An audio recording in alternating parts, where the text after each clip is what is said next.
or dead, who would you bring? Well, they're all sitting right in the front row.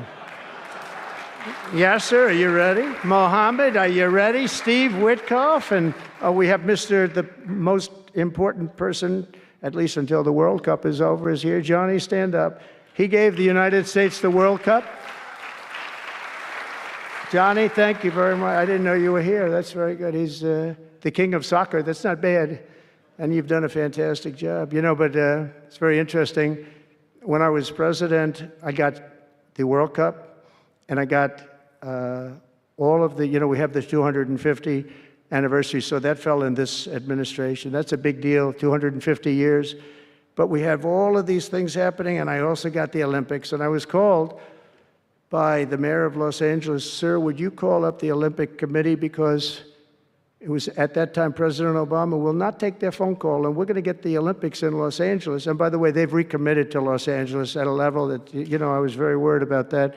And they've, the opposite, you know, somebody could have said, well, we're going to do it someplace else, until they have actually recommitted. They're going to make it bigger and better than ever. So I want to let you know that. But I had the Olympics. So I got the Olympics, I got the World Cup, and I said, and the 250, but that one I didn't get.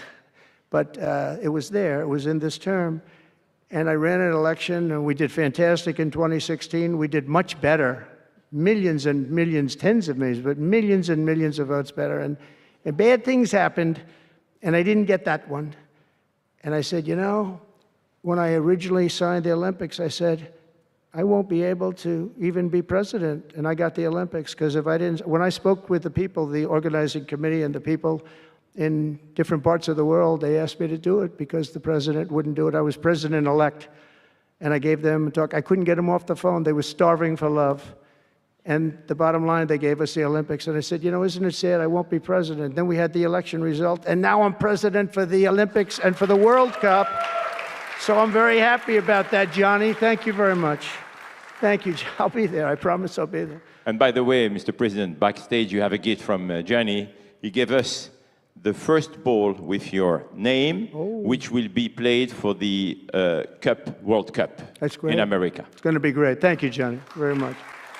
I doubt that any day you will take a sabbatical year, but if you could take a sabbatical year, Mr. President, what unconventional thing would you do? What was the word? Sabbatical. You don't work for 1 year. I thought you said Sabbath. It's a big difference. It's almost the opposite when you think about it, right? I think what I do is, look, what I'm doing now is the most exciting job in the world. It's a hard job, not an easy job. It's a nasty job. It could be a lot easier with, you know, I think that the news media has to straighten themselves out, because people are getting it. You know, they're losing tremendous popularity, and they've lost their prestige, and they've lost their credibility.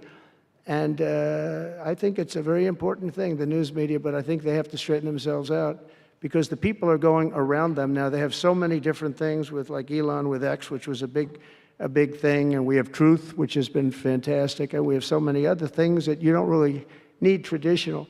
But I will tell you that there is just nothing I could do to enjoy my life, whether it's that or anything else that you'd ask, because this is the ultimate. I mean, I had to make a big decision, and it was a very risky decision, because if I would have lost, my life would have been a much different life. It would have been a very nasty life. They were going after me at levels that nobody's ever seen before. Not Andrew Jackson, not Abraham Lincoln. You know, the historians say that the president that was treated the worst by far by the media and overall was Andrew Jackson. In fact, his wife died of heartbreak. They were treated really rough. And Abraham Lincoln was second, but he had a civil war, you know, you can understand that. But nobody was treated like me, nobody. And I will tell you, you learn a lot about yourself. But there's nothing I'd rather do. I had to make a decision, do I do this? Because if I lost, it would have been very, very bad. It was dangerous, actually, very dangerous in so many different ways. And I decided to do it, and I said, I have to win, because if I don't, when I spoke to a friend of mine the other night, he said, you know, if you lost, it would have been it was actually Sean Hannity just before we did the interview last night. He said, boy, if you would have lost, you would have had a tough life. You would have had a very tough life. So there was a certain amount of courage involved in this decision to run, and it's a great honor to win by this much, to win all 7 swing states, the popular vote. Popular vote doesn't get won that much by Republicans for whatever reason. I think that's changing because, again, we're the party of common sense, and they're the party of some real bad things. And I think they'll change. I think they have to change. It would be wonderful. I'm going to be having lunch with some of the Democrats next week, and it would be wonderful if we could work together. I think working together would be great. But they have to change. You can't get elected on the programs that they want, and that's really what America wants to see. So there's nothing I'd rather do than what I'm doing right now. When we started this conference, Mr. President, when we started this conference, Yasser and I, His Royal Highness the Crown Prince told us, I want that to be the place where people will come to understand where to invest in terms of geographies and sector. So what is the best investment you have made in your personal growth, Mr. President? Well, I was involved in real estate from, most of my life, and was, guys like Witkoff will tell you I was really good at it, and I was successful at it, very successful at it. I've been involved in things prior to being president, but during the last 4 years, I followed sort of the trends, and I've made a lot of money with following some of these trends. And, it's, again, it's something that you do. I really believe that some people have instinct. I think I've always had an instinct for making money. I make money. And I went into show business. I had one of the most successful shows on television. I wrote books, and they were all bestsellers. Virtually every book was a big bestseller, some really big bestsellers. And so I don't know, it's whatever I do, I just want to make it successful. It's very important to me. There are many ways to make money. You can be in many different fields. And a lot of them is being in the right country. If you're in a certain country, our country is actually getting very bad, a very dangerous place, actually. Bad things were happening. But if you're in a certain country, you have a chance to do well. And no matter how good you are, if you were born into the wrong country, you're not going to make money. Now, you can do other things. You can attain power, I guess. Maybe it's the wrong kind of power, but it's power. But being in the right country, where you have the right incentives and, entrepreneurship, et cetera, and America has always been sort of at the top, or one of the top, but always pretty much at the top.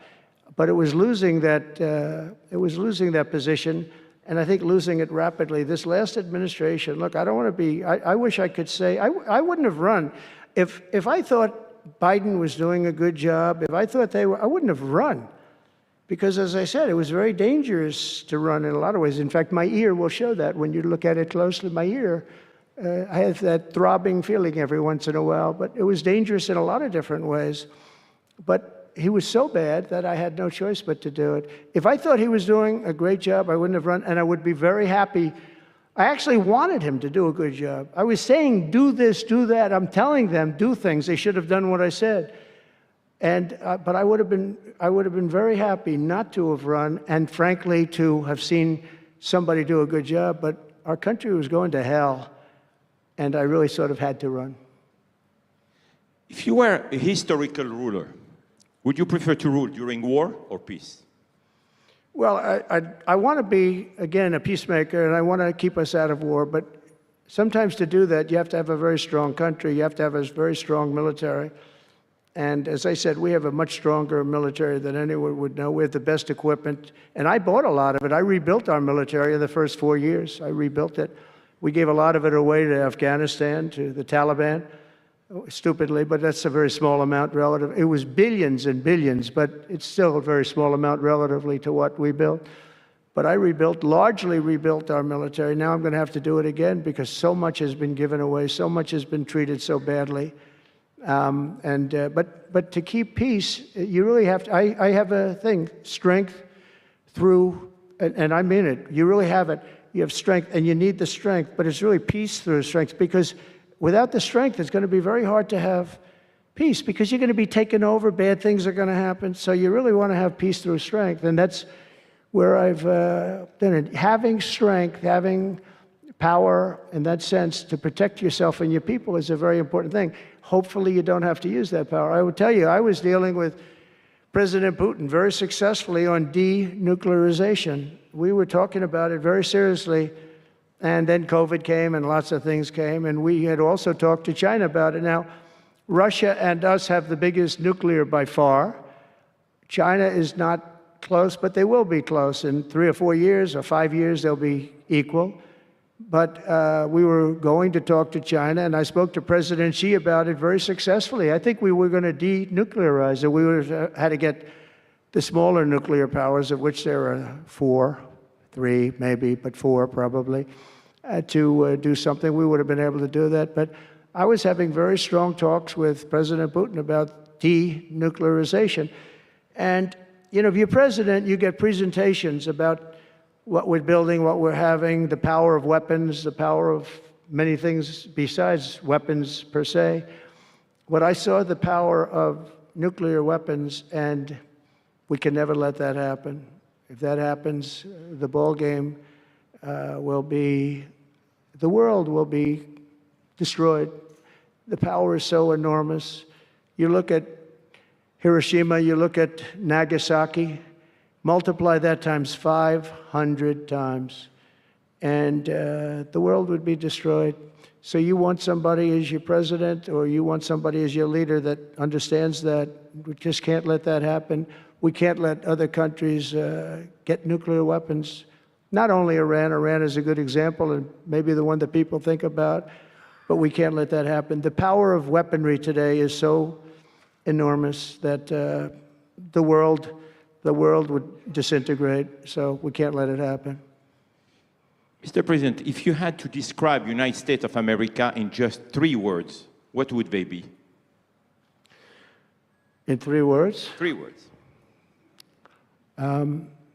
Love, respect, and strength. That's a tough question. That might be my best answer, Yasser. That reminds me of high school, that one, but that may have been the toughest question, actually. Do you think Joe Biden could have done that? I don't think so. I don't think so. We're almost at the end, Mr. President, but talking about the United States of America, what is one cultural habit in the US business that the rest of the world could learn from? What is the best practice that Well, I think we love our families, but I think a lot of the world loves their families. You know, I was speaking to the head of Mexico because I complain constantly about people pouring in. Now our border is the strongest border we've ever had. We've gone from the worst border ever in history to the strongest border. But I was speaking to the president of Mexico, a very wonderful woman, actually, and I said, we were talking about drugs. You can't let people come through your country and come into the country. You know, I was not that nice, but they understood what I was saying. And she said something that really got me. She said, I said, you're not a big drug-taking nation? And she said, no, we are not a consumer. And I said, a consumer, what a, you know, an interesting word. We're not a consumer nation. We're not a consumer of drugs. I said, what an interesting, and why is that? She said, well, we have very strong family values. I said, but we do too. We do too. We have very strong. Our families are devastated by what's happening with fentanyl, and China will not be doing. We're going to make a deal with China. They were not letting that happen anymore. And I had a deal, by the way, before I left. I had a deal with President Xi where they were going to give the maximum penalty to anybody making fentanyl and sending it into the United States. And their maximum penalty is the death penalty, and it would have stopped. But when the election turned out to be a rigged election, but that's okay. When an election turned out to be, it was an election that shouldn't have happened. All the things that happened. I'll give you an example. We wouldn't have had October 7th, Israel attack. We wouldn't have had Ukraine and Russia fighting. We wouldn't have had inflation. We wouldn't have had all of these things that, you know, happened. But in speaking with her, she said about family values, I said, well, you're not really saying anything there because we have great families too. We have great family values. She said, plus we advertise a lot. I said, ooh, you mean you advertise about how bad drugs are? Yes, we do. We spend a lot of money on advertising. And I said, unbelievable. That was such a great conversation because we're going to spend hundreds of millions of dollars advertising how bad drugs are so that kids don't use them, that they chew up your brain, they destroy your teeth, your skin, your everything. And I thanked her for that. You know, I make so many calls and I never learn anything from anybody. I know everything and I never learn anything from anybody. And I spoke to this woman. As soon as she said it, she didn't have to say exactly what. I said, exactly, what a great idea. And I think we're going to have, and I saw pieces of it, we're going to go in with $100 million and then another $100 million initially. But I saw some of the ads, and they are really violent. I said, you have to make them strong. Your skin practically comes off after a period of time. You lose your hearing. You lose your teeth. It is terrible. And we show this happening to people. And I think we're going to, we did very well with, we had blue ribbon committees headed up by the First Lady of the United States and a lot of other people that, they have no idea the viciousness of these cartels and these people. And they're smarts. They're very smart, tough people, making a fortune, by the way, an absolute fortune. But we got it down 18%, which was a record. But 18% is not great when you think about it. I think we could get it down 50 or 55 or maybe even 60% with advertising. So she really gave me something. I was going to call her and tell her that she did, but now I don't have to call her because she's going to be seeing this right now. So to the President of Mexico, thank you very much. I appreciate it. But we're going to do a great advertising campaign saying how bad it is, how drugs are so bad for you. My last question, Mr. President. You have mentioned briefly in your speech about the legacy. What would you like your legacy to be, if you can tell us more about it? That I came into a country that was great, but is in trouble. And I made America great again, and I got it out of trouble, and people respect America now, and we were a country of peace, and we brought peace to the rest of the world. Thank you. Thank you very much, Mr. President. Thank you very much, everybody. Thank you. Yes. But thank you, Richard, for the introduction, and thank you to all for such a warm welcome. It's great to be back in beautiful Miami, where I've actually built a lot of great buildings with the Desert family and some others. We've had tremendous success in Miami. We have Trump Towers and Sunny Isles Beach. It's 4 beautiful buildings right on the ocean. The Trump Grande, put the little E in the end for a little, class it up a little bit. Trump Grande and the 700-acre Doral. It's a tremendous country club, and it's actually the most successful country club in the U.S., where I was just given approval to build 1,500 units, and I couldn't care less about building units. When you're president, who the hell wants to build units? I've been building units all my life. I don't want to build units, but they gave us permission to do it. But today is a tremendous honor. Become the first American president to address the Future Investment Initiative Institute. That's the first one. It's always known. And I want to thank Mayor of Miami, Francis Suarez, for being here. Thank you very much, Francis, wherever you may be. Hi, Francis. And thank you for the endorsement when I ran. I was very appreciative. Along with the mayor of Miami Beach, Stephen Miner. Stephen, thank you very much. Thank you. Thank you. Thank you, Stephen. Thank you very much. And numerous American business leaders, some of the biggest business leaders actually anywhere in the world, and many distinguished guests from the Middle East, and in particular the Kingdom of Saudi Arabia, a special place with special leaders.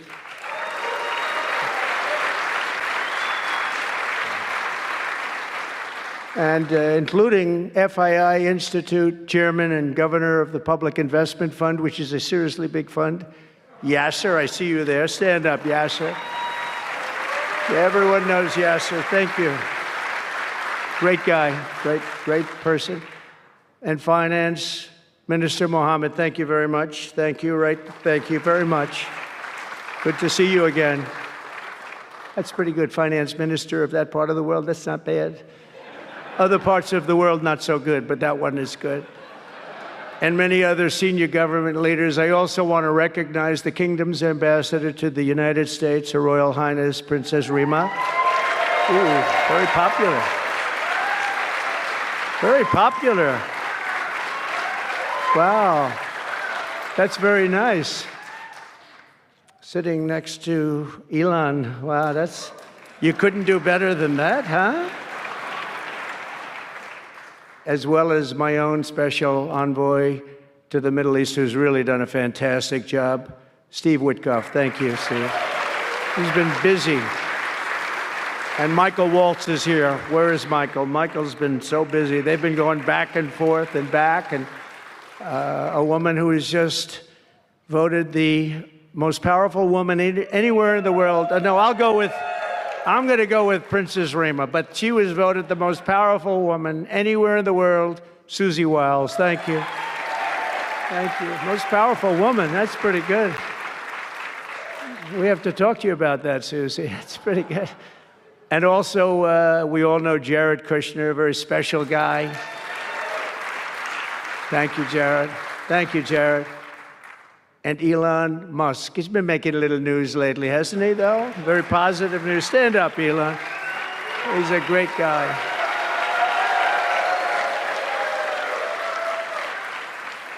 We did a little show last night. I heard they got very good ratings, too, by the way. We did. Hannity. Sean Hannity was fantastic, a fantastic man, a fantastic guy, and he did a show, and it was great being on the show with you last night. I come today with a simple message for business leaders from all across the nation and all around the world. If you want to build the future, push boundaries, unleash breakthroughs, transform industries, and make a fortune, because you want to make a fortune. Most of you have already made a fortune. I don't want to say that. There's no better place on earth than the current and future United States of America under a certain president named Donald J. Trump. I think that you're going to do very well. They're saying that November 5th, Election Day, 2024 will go down as one of the most important days in the history of our country. They said in 129 years, the most consequential election. I don't know if they're right about that or not, but it sounds good. I wanted to see if I could get a couple of more years tacked on, but I figured the fight wasn't really worth it. 129 is a lot. And as of January 20th, 2025, the dark days of high taxes, crushing regulations, rampant inflation, flagrant corruption, government weaponization. Oh, I know about weaponization. And total incompetence will be gone forever. They'll be gone forever. Because the United States is back and open for business, and the golden age of America has officially begun. You see it happening. Since my election, America's economic engines have come roaring back to life in just a very short period of time. Think of it, from November 5th, the progress that's been made has been amazing. The NASDAQ is up nearly 10% in just a few months, and that's a lot. The Dow Jones Industrial Average is up 2,200 points, and Bitcoin has set multiple all-time record highs because everyone knows that I'm committed to making America the crypto capital. We want to stay at the forefront of everything, and one of them is crypto, and Miami seems to be the center of the action, come to think of it, and maybe it'll stay there. Business optimism skyrocketed 42 points. Think of that in a single month, the most in history by far. That's the biggest increase in history by not even close. The ISM index of manufacturing activity surged into positive territory for the first time in many years. Amazing. And it was just announced, this is an interesting one, I didn't realize it was that bad for so long, but it was just announced by one of the nation's most historically accurate and respected pollsters, Rasmussen, that the number of Americans who believe our country is on the right track now exceeds those who think it's heading in the wrong direction for the first time in 20 years. Can you believe that? 20 years. And this is really a seismic 27-point swing from just before the election. Nobody's ever seen anything like that one, yes, sir. I want to tell you, that's a big one. The best and most successful business leaders on earth are now racing to invest in the United States. Since November, DMAC has announced plans to invest $40 billion in the U.S., creating at least 10,000 jobs. SoftBank has announced investments of between $100 and $200 billion, creating at least 100,000 American jobs. Oracle and OpenAI and SoftBank are now collectively committing $500 billion to keep the United States on the cutting edge of artificial intelligence, and so many more. I mean, so many companies that want to come to the White House and have a little news conference all the time. I said, why don't you just announce it? but they want to come, and I'll do that. I don't mind doing that. I say anytime they want to go 10 billion or more, I'm there. 10 billion or more.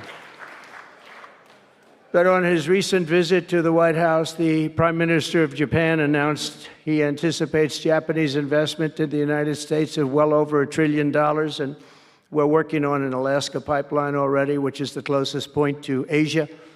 And as you know, the ANWR, which we've started, Ronald Reagan couldn't get it approved. Nobody could get it approved for so many years. Couldn't get it approved. I got it approved. Actually, I got it approved twice. I got it approved, and Biden ended it.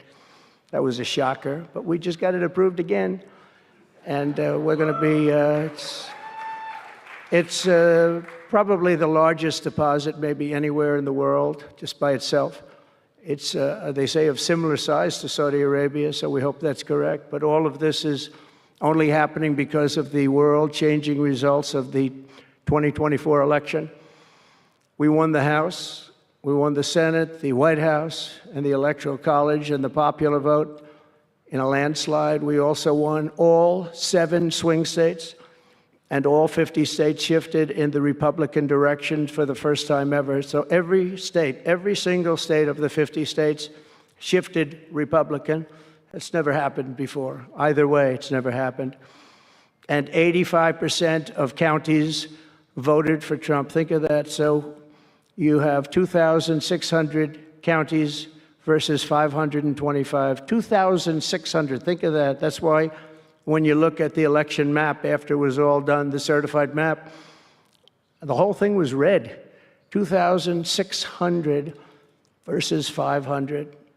It's a big difference. Nobody's seen anything like it, actually. So as a result of this very historic victory, investors from all over the planet once again have confidence in America's future and respect for America's leaders. And it's about time we get a little respect. The last administration was the worst and most incompetent in the history of our country, but we are moving quickly to fix every single disaster Joe Biden created and make America stronger and more prosperous than ever before.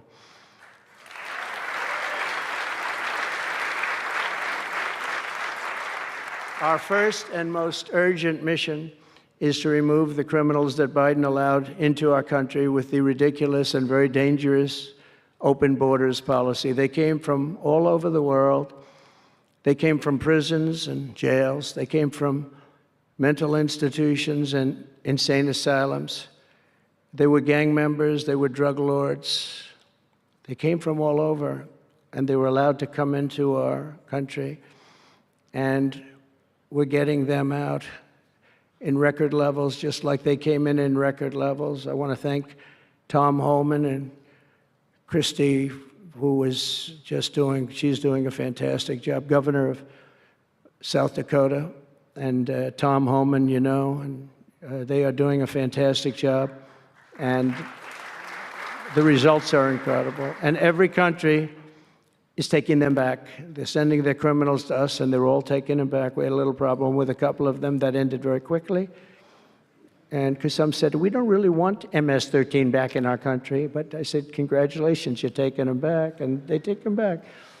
And by the way, Europe and other places ought to start also doing that. They better start looking at immigration, because it's really hurting Europe very, very badly. And they better get smart, and they better get tough before it's too late. We're also working to end the highest inflation in our country's history, all caused because they played with our energy policy and wasted money on the Green New Scam and other things such as that. And they wasted monies at never seen before levels. If Joe Biden had simply held federal spending at the pre-pandemic levels we had in 2019, right now we would have virtually no inflation. We're trying to balance the budget immediately, and because of the tariff income, which is really, it's already turned out to be amazing, actually. It's really meant more for bringing countries and companies into our country, but it's, the numbers are rather staggering, because we're the big piggy bank that everybody wants to be, and they can play games and they can say, well, there'll be retribution and, you know, equal this and that, but they can't be equal. But we want to keep it so that we're the big piggy bank. And if we had years like we did the last 4 years, that wouldn't have lasted too long. So we're not promising it, but all of these things could happen. We hope to balance our budget. So I don't want to promise it, because if I do and we come about $10 short, the fake news media back there would say, we have breaking news. He did not make it. He did not make it. But we'll get it done very soon. It might not be this year, but it could be this year. Actually, we have a chance at getting it even this year, which people would be shocked at, because they were talking about 10 years, 15 years, 20 years from now. When I took office last month, we inherited the consequences of inflation. That was more than 4 times what it was when I left 4 years ago. Think of that. I left, it was at 1.4%. And the annual government spending over $1.5 trillion more than projected in 2020 alone. $1.5 trillion. But under the Trump administration, all of that is changing faster and more dramatically than anyone ever thought possible. They didn't think it was possible to do what we've done in just a very short period of time. We've accomplished more in 4 weeks than most administrations accomplish in 4 years. On my first day in office, I imposed an immediate federal hiring freeze, a federal regulation freeze, and a foreign aid freeze. I signed an order creating the Department of Government Efficiency and put a man named Elon Musk in charge. Thank you, Elon, for doing it. Thank you very much. And he's doing a great job. I wish you could have seen him last night. It's really, he's a very committed person. He's a very serious person. And he's a very high IQ people. I like high IQ people. Not all have to be, but, it'd be nice to have some people up there that he's a seriously high IQ individual. Now, he's got his faults also, I will tell you that. But not too many of them, which is now really waging war on government waste, fraud, and abuse. And they're curbing inflation and saving taxpayers billions and billions of dollars every single day. And there's even under consideration a new concept where we give 20% of the DOGE savings to American citizens and 20% goes to paying down debt, because the numbers are incredible, Elon. So many billions of dollars, billions, hundreds of billions, and we're thinking about giving 20% back to the American citizens and 20% down to pay back debt and pay down debt, which is, if you look at value, if it were a real estate balance sheet, the debt is tiny, but we still want to pay it down. Doesn't matter. We don't look at it as a piece of real estate. It's America. We're going to get it down through intelligence, hard work, and, as Elon said, a word called caring. You have to care. By doing this, Americans will tell us where there's waste. They'll be reporting it themselves. They participate in the process of saving money. So many of the men and women in this room, as an example, they pay tremendous amounts of taxes. And here are just a few examples of where your money was going before I came along. These are just some of the, just taken at random. Oh, there are much worse examples than this. I was just looking at them before the speech, and I can tell you they were much worse. And there are some that are horrible, but I don't want to really say them because they're very, very embarrassing to people. Very, very embarrassing. And they're really something, but you'll be seeing it and you will be reading about it. But just some taken at random: $2 million for sex change operations in Guatemala, $20 million for Sesame Street performances in Iraq. $20 million, that's a lot of money. I know what it costs to do those things. You get a cast over for $50,000, give them a couple of bucks tip, and that's it. Not 20 million. 20 million, that's Gone with the Wind on steroids. $101 million for 29 diversity, equity, and inclusion contracts at the Department of Education. Wow. And we've canceled all of these, saved all of this money. And again, this is just a small sample. This could go on. I could read them all day. $520 million for a consultant. I want to know, who is that consultant? To do ESG, that's environmental, social, and governance investments in Africa. $25 million to promote biodiversity, conservation, and illicit livelihoods by developing socially responsible behavior in Colombia. $40 million to improve the social and economic inclusion of sedentary migrants. Nobody knows what that even means. None of this stuff, everyone's trying to figure out what the hell does it all mean? $42 million for social and behavior changes in Uganda. 40 million's a lot of newspaper ads in Uganda. $70 million for research of evidence-based solutions for development challenges. $10 million for Mozambique medical male circumcision. What does that mean? $2.3 million for strengthening independent voices in Cambodia. $14 million for improving public procurement in Serbia.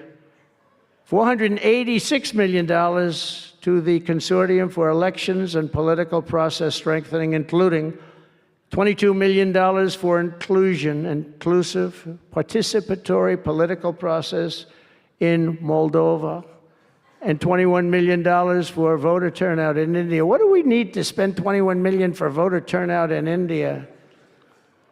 Wow, $21 million. I guess they were trying to get somebody else elected. Wow, we ought to tell the Indian government, because when we hear that Russia spent about $2 in our country, it was a big deal, right? They took some internet ads for $2,000. This is a total breakthrough. $21 million for India elections, $29 million to strengthen the political landscape in Bangladesh, $20 million for fiscal federalism, and $19 million in addition to the $21 million for biodiversity conversion in Nepal.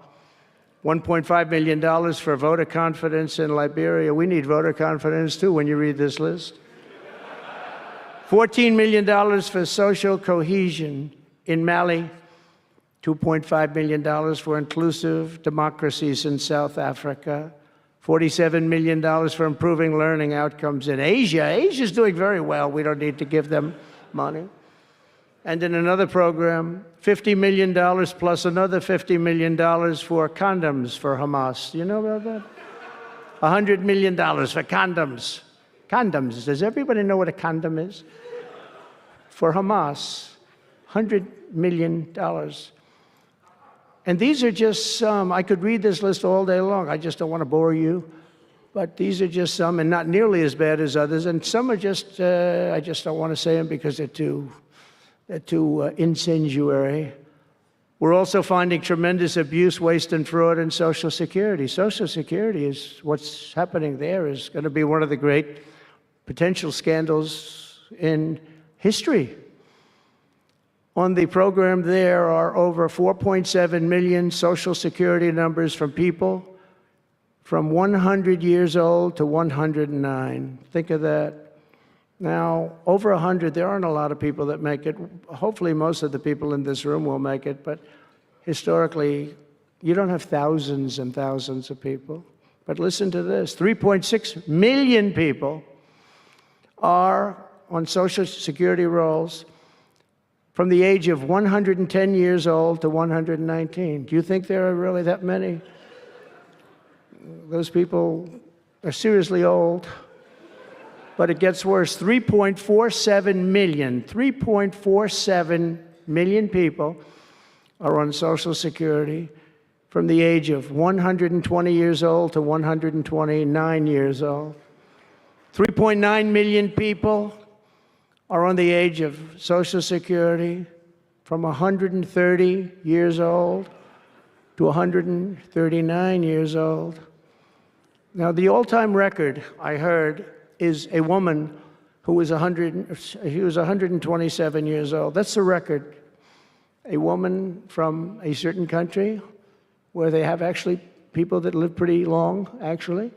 And she was 127 years old. That's pretty old. But we're topping her by millions of people. 3.5 million people from the age 140 to 149 years old. 1.3 million people are on Social Security from the age 150 to 159.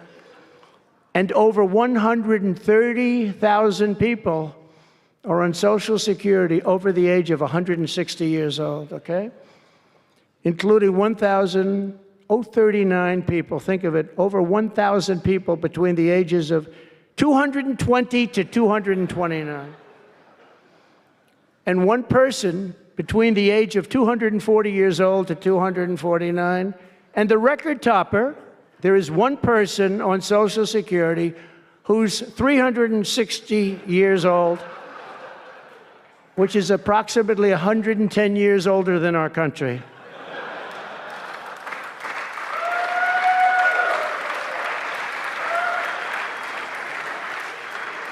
So what we're trying to find out, and what we will find out, is, are people being paid from all of these, somebody pocketing 10,000 here, 10,000 there, what's going on? So we'll find that out pretty easily because we have a lot of computer geniuses. I said to Elon, who are these people that are doing this, the DOGE people? I said, who are they? Where do they come from? He said, well, number one, they love our country. Number two, they're really genius at computers. So nobody's going to fool them. When they go in, they see some bureaucrat that's scamming the country, and they try and talk about, certain computer language. These people say, no, it doesn't work that way. These are people that have a natural ability as brilliant computer people. It was very interesting when he told me that. I said, that's what you need today. But all of these scams have now been terminated. In addition, over the past month, we have effectively eliminated the U.S. Agency for International Development, which was funding much of this lunacy. We virtually shut down the out-of-control CFPB, escorting radical left bureaucrats out of the building and locking the doors behind them. What they were doing was so terrible. Where they were spending the money was so terrible. What we haven't looked at yet, but will be, is does the money come back to them? Because nobody can be stupid like that. And they're not stupid, they're smart, actually. And, why are they doing that? Does money come back to them? So we'll figure that out pretty easily, I think, and quickly. But I've ended all of the so-called diversity, equity, and inclusion programs across the entire federal government and private sector, and notified every single government DEI officer that their jobs have been deleted. They're all deleted. And it's interesting, even these companies that have tremendous amounts of money. A number of them just announced, Walmart, if you can believe it, they just announced that they're stopping. And, these companies are writing off like $220 million. How can you spend that much money no matter what you're doing? If you're teaching something, you're going to have an instructor, you're going to talk, you're going to give them a book. Please read the book. And then you find they spent $225 million on that. What's going on?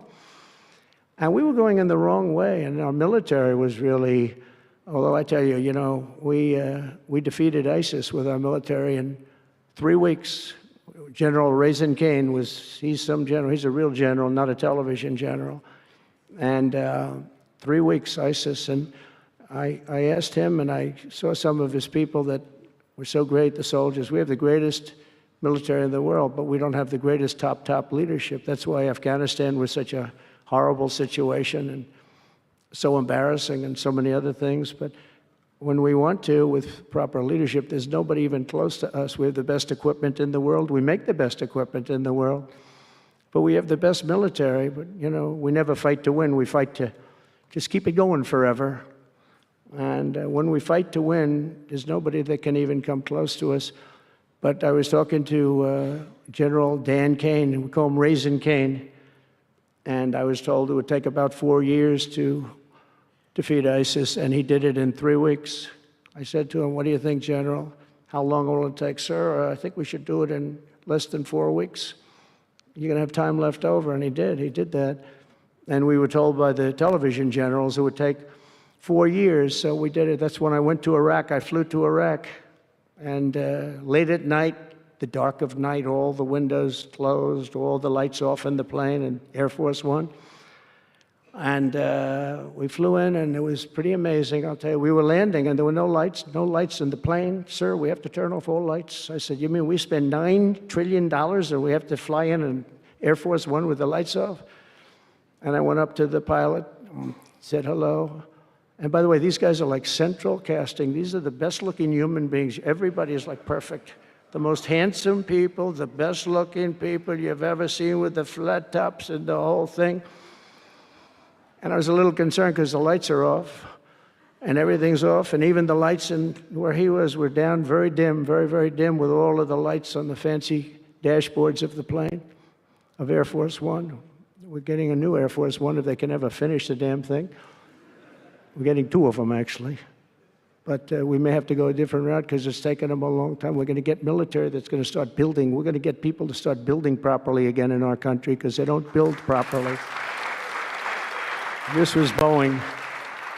But we're up there, and I'm looking at these people, and again, I say, they look like Tom Cruise, but better. Stronger, tougher.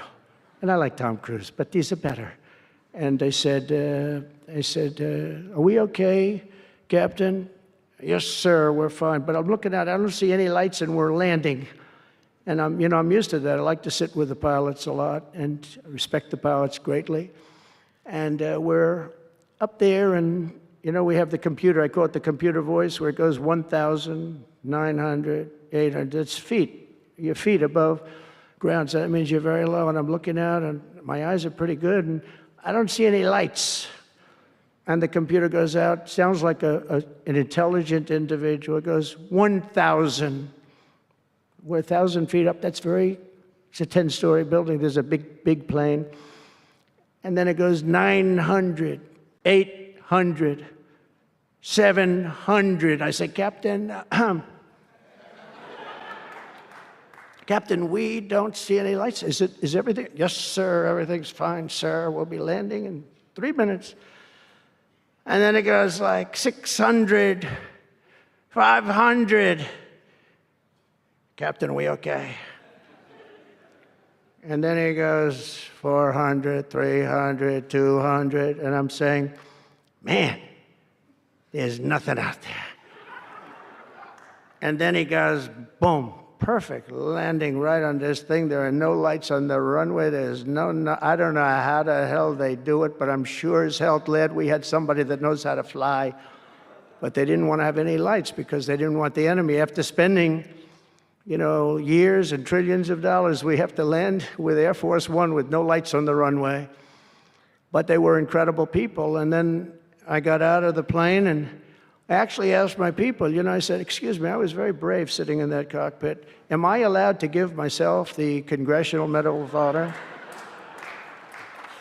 And they said, I don't think so, sir. I said, well, I felt I was extremely brave. But now here's the problem with saying a story like that when you kid.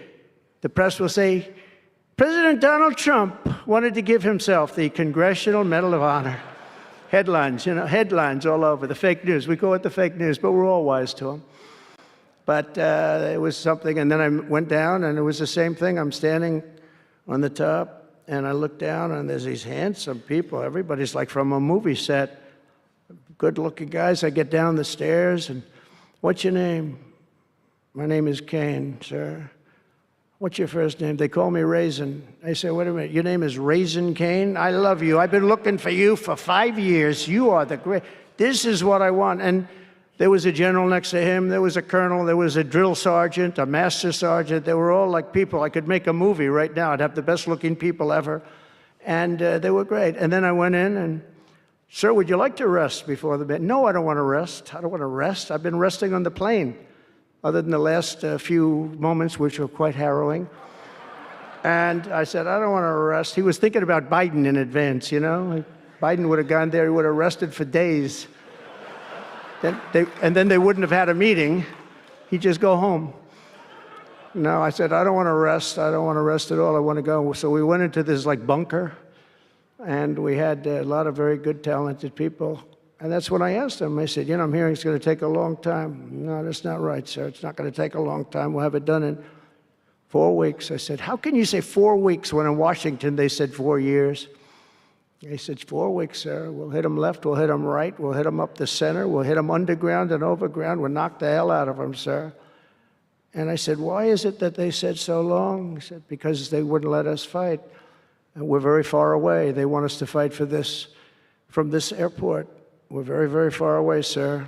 and they want us to fight here. We have many substations out, sub-airports, they call them, remote airports, where they build them in the sand, and we have many of them, and I'd use them all, sir. And I would hit them so hard from so many different directions.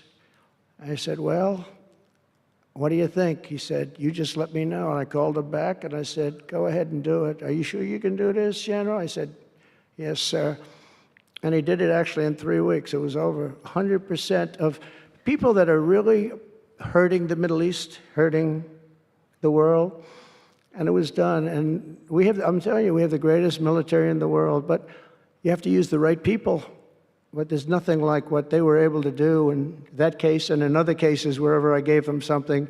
It was done incredibly well and you know many of the instances because it's been well reported. But we've also required, and so we have a country that's a great country. It's a strong country, but it's a country that's just now gaining its respect back to the levels that it should have never lost. We were being laughed at by the entire world, but we're not being laughed at anymore. But we've also required that all federal employees must once again show up to work. It's a new phenomena, you know, since COVID. Show up to work in person like the rest of us. So, I mean, it doesn't work when you don't show up. And I see companies now are all going back to it. They're all going back. It's great. I watch some of the big business leaders saying, we absolutely are going back. You can't work at home. They're not working. They're playing tennis, they're playing golf, or they have other jobs. But they're not working, or they're certainly not working hard. You could never build a company or a country with that. So we have a very strong policy, and if they don't show up to work, they get fired. And we're trying to make our government smaller but much stronger.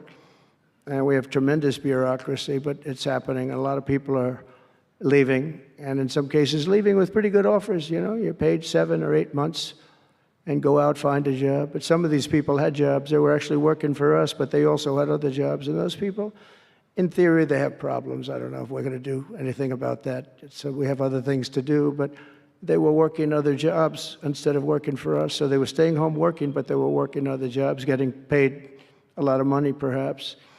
We offered deferred resignation buyouts to all federal workers, resulting in more than 75,000 bureaucrats voluntarily surrendering their taxpayer-funded jobs. A lot of them are leaving because they don't want to be caught having the second job. Some are leaving because they didn't want to be in government any longer. And some are leaving because they didn't want to show up to work. They wanted to work outside of an office. And that's never going to work for anybody, including companies. Companies ought to get smart. You watch these companies where they do that. They start going bad. Nobody knows what's wrong with this company. Well, try getting the people back into the office where they can be cohesive and together. In less than a single month, the Department of Government Efficiency has already saved over this is just a short period of time, $55 billion. And we're just getting started. That's nothing compared to the numbers that you're talking about, right? We're ending trillions of dollars in waste, and it'll mean much lower inflation, lower interest rates, lower payments on mortgages, credit cards, car loans, and much higher stock markets. I think the stock market's going to be great. In other words, we will rapidly grow our economy by dramatically shrinking the federal government, and we have to do it. I'm also taking fast action to end the radical left's nation-wrecking crusade against oil and natural gas. Over the past 4 years, the Biden administration cut the number of new oil leases and gas leases by 95%. They slowed new pipeline. I mean, look at Dakota Access, they wanted that one knocked out. The Keystone Pipeline, they wanted that one knocked out. They ended the Keystone. We got the Dakota Access done, but it wasn't easy after they tried to stop it. They slowed new oil and gas pipeline construction to virtually a halt. They shut down 38% of active oil and gas rigs in the United States, but they love the wind turbines. They go round and round and round, and if the wind doesn't blow, they got problems. They kill all the birds, they ruin the sight lines, they ruin the plains and the beautiful areas of our country, including the oceans, the lakes. They closed more than 50 power plants, all causing energy prices to skyrocket. You saw that happen. That's what caused inflation, pretty easy. These policies were so destructive that despite draining nearly 40% of U.S. strategic petroleum reserve meant for emergencies, it was meant for emergencies. It wasn't meant for getting a price of gasoline down so that you can win an election. It didn't work for winning the election. Actually, there's so many people that are driving that it's a very small number, just had a very small effect, but in the meantime, it takes it down. We'll fill it up fast, but it's at the lowest level. When we made the transition, it was at the lowest level in history, ever recorded. It's the lowest level. Nobody's ever seen it that way. They put it all out because they thought they could keep gasoline prices down a little bit, just go past the election, and after that, they didn't care. And it didn't work because they didn't get elected. I got elected. But the price of gasoline still rose over 35%, and in some cases, at some periods, it was 100% and 125% during certain periods of time.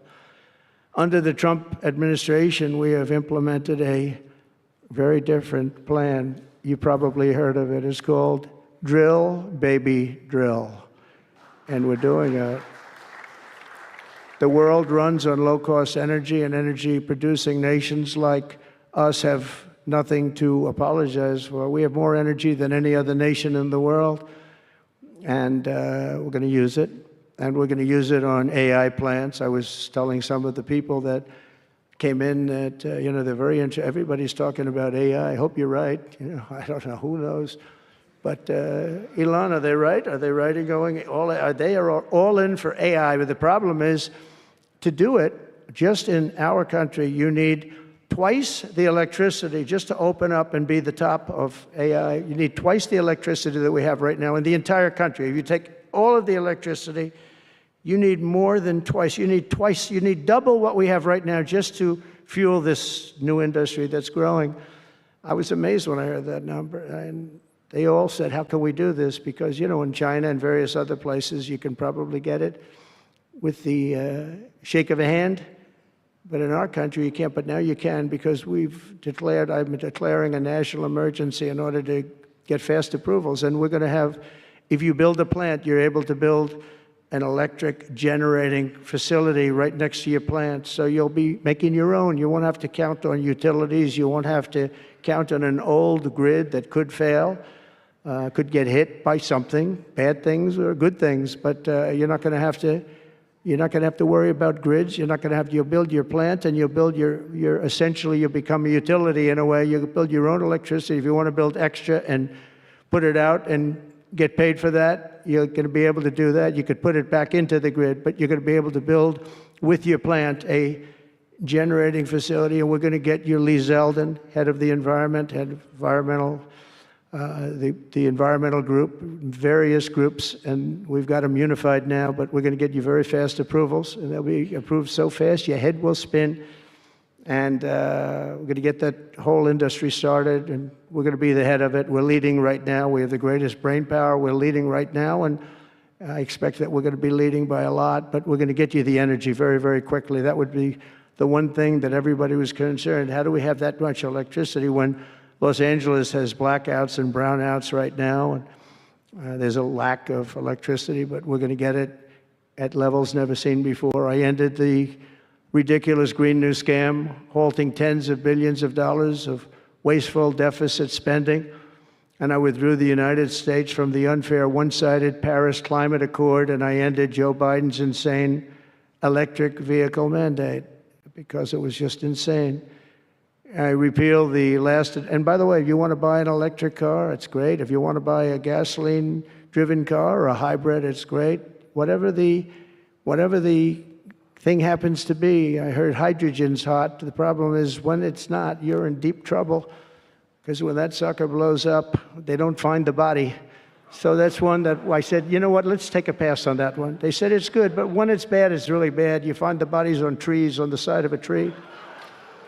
I said, I think we'll pass on that one, right? We're not going to want that one. But you never know. Maybe someday it'll be good, but it doesn't sound like it's off to a good start. I repealed the last administration's very destructive natural gas export ban. And last week we approved our first new liquefied natural gas export license. And we have literally hundreds of people that want to export I recently met with the Japanese Prime Minister, Shiba, to discuss large increases in American oil and gas exports. They want it so badly. They said we went to the Biden administration, they wouldn't sell it. They wouldn't sell it. Nobody knows why. Biden didn't know why either. They asked him, I don't know. They did, oh, I didn't know that. But we're going to sell it. And the new project in Alaska is going to feed all of Asia. We're going to take care of all of Asia. We have so much oil and gas, like very few people, like very few countries have, like really actually no country has. I also met with Prime Minister Modi of India, who wants to greatly expand India's purchase of American energy. And my administration has also launched the most aggressive deregulation program of any nation in history. Under my executive order, for every one new regulation added, 10 old regulations have to be eliminated. And you know, in our first term, which was actually an incredible success, we had the greatest economy in history until COVID, and even after that, we did great. The stock market was higher. If you think of it, it was higher after the fact. After we went through that whole thing, it was higher than it was just prior to COVID coming in, which is a pretty amazing thing. But we did a great job on that, but it was a terrible thing for the world. The whole world suffered. It suffered terribly, including China, including other countries. It was a terrible period of time. But despite that, we did well. But we had the greatest economy in the history of our country. And I think this time we're going to do even better. We were artificially hurt by COVID. We had to focus on that instead of focusing on, but just prior to COVID coming in, there's never been anything like what we did, what we achieved.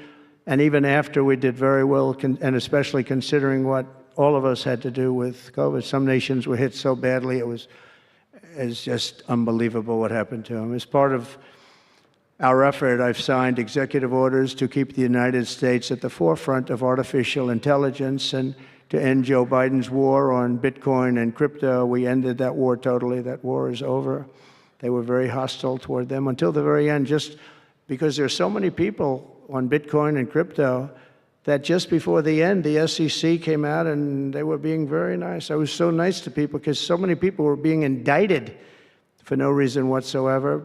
Very political group of people. That's all they did was they liked indicting people, but they were being indicted, and many of those indictments were dropped just before the election because they said, wait a minute, there's 100 million, 125 million people using this, and they didn't want to have, you know, all these people being voted against. But by the time they did that, it was too late. We had that vote entirely, I think. I think anybody was smart that believed in that, and there were a lot of people believing it. Anybody that was smart voted for Trump.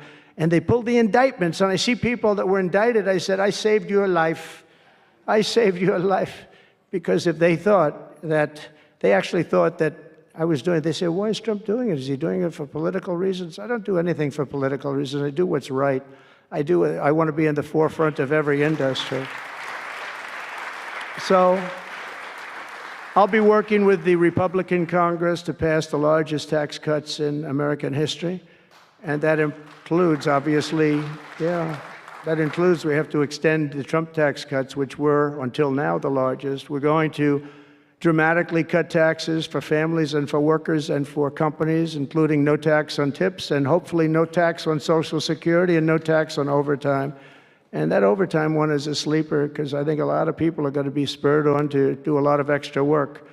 When they hear that, it's a lot of companies really like it and a lot of people really like it. The new Trump tax cuts will also include 100% expensing for new factory construction in the United States and anything else that you're going to buy with capital. If you buy something that is going to be good for our country, we're going to let you expense it, 1 year expense. And I did that the first time, and everybody was saying, can you go back to that? Now you still get, I guess, 40% or whatever, but it, you know, pares down. But we're going to bring that right up to the top level. I think that had a lot to do with the success that I had during my first term. And we'll substantially cut taxes for all domestic producers of oil and gas and just about everything else that they produce.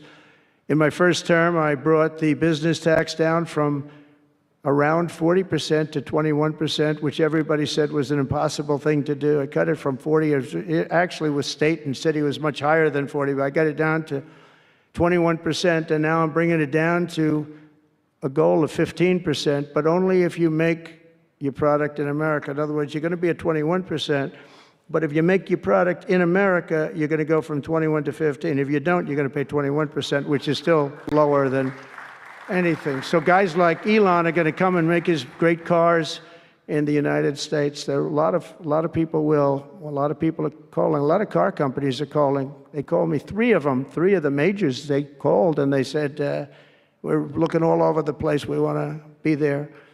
I'm going to be announcing tariffs on cars and semiconductors and chips and pharmaceuticals, drugs and pharmaceuticals and lumber probably and some other things over the next month or sooner. And it's going to have a big impact on America. We're bringing our businesses back. If they don't make their product in America, then they have to pay a tariff. But if they do make their product in America, they don't have to pay any tariff, which will it's all going to bring trillions of dollars into our treasury, or it's going to mean that there won't be any taxes because we want to have a fair base. If they don't have it, we don't have it. If they don't pay, if they don't charge us, we don't charge them. It's pretty simple. The Republican Party is, once again, the party of common sense. We're a party of common sense. We want strong borders. We don't want men playing in women's sports. We don't want to have transgender for everybody.